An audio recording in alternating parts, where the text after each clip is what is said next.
Infertility का एक जो मुख्य कारण आजकल उभर कर आ रहा है वो है पीसीओडी। जी हाँ, पीसीओडी जो है एक बर्निंग इशू हो गया है आजकल and every alternate girl is suffering from PCOD. PCOD या PCOS that means polycystic ovarian disease या सिंड्रोम। यदि ये बहुत अर्ली डिटेक्ट हो जाता है तो इसको हम पीसीओडी में लेते हैं। यदि ये डिले हो जाता है, बहुत टाइम तक आपके साथ रह जाता है या आइडेंटिफाई नहीं कर पाते तो हम इसको पीसीओएस यानी कि पॉलीसिस्टिक ओवेरियन सिंड्रोम इसके अंडर लेते हैं। और इनफर्टिलिटी का एक मुख्य कारण जो है वो पीसीओडी आजकल हो गया है।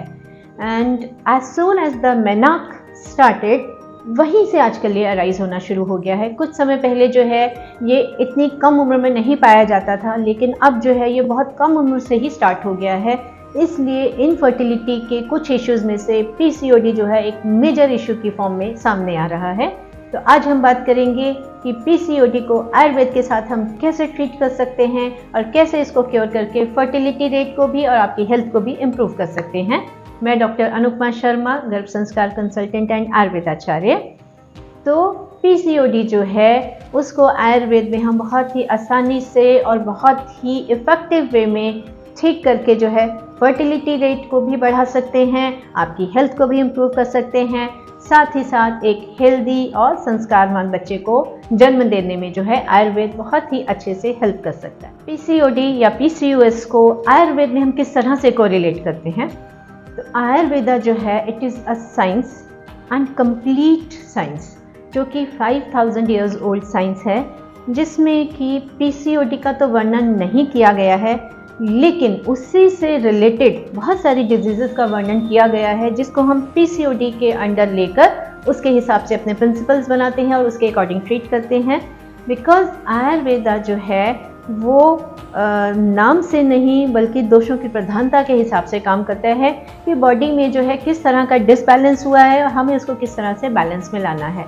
तो पीसीओडी में जैसे हम देखते हैं कि पीरियड्स जो है वो इरेगुलर हो जाते हैं। Most of the time they are in the delayed form, कि किसी को 2 महीने में आ रहे हैं, किसी को 3 मंथ्स में आ रहे हैं। तो उसमें क्या होता है कि एग की क्वालिटी जो है वो कहीं ना कहीं डिस्टर्ब हो जाती है। एग जो है वो टाइम से रिलीज़ नहीं होता, मैच्योर नहीं होता, और यदि मैच्योर हुआ है तो रप्चर नहीं करता, सिस्ट फॉर्म में कन्वर्ट होने शुरू हो जाते हैं। और जब वो सिस्ट फॉर्म में कन्वर्ट हो जाते हैं तो ओवरीज में जो है वो कलेक्ट होना शुरू हो जाते हैं, जिसकी वजह से ओवरीज का वॉल्यूम भी बहुत ज़्यादा बढ़ जाता है। तो वो चीज़ें जो हैं एक हेल्दी मेंस्ट्रुअल साइकिल को भी अफेक्ट करती हैं, साथ ही साथ आपके फर्टिलिटी रेट को भी कम कर देती हैं।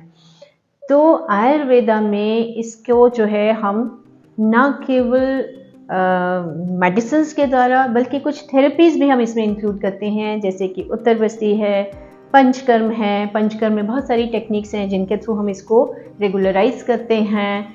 और इसके साथ साथ जो है हम कुछ क्लासिकल आयुर्वेदिक मेडिसिन्स भी देते हैं, जो कि मेच्योरिटी, जो एग्स की मेच्योरिटी है उसको अच्छा करती है, टाइम पे रप्चर कराने में हेल्प करते हैं, and quality of the eggs उनको भी अच्छा करते हैं, जिसकी वजह से पीरियड्स भी रेगुलराइज होते हैं और जो है एक हेल्दी प्रेगनेंसी को ग्रो करने में ये चीज़ें बहुत ही अच्छे से हेल्प करती हैं।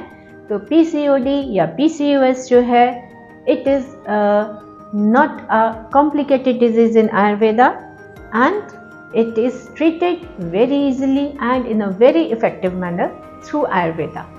Thank you.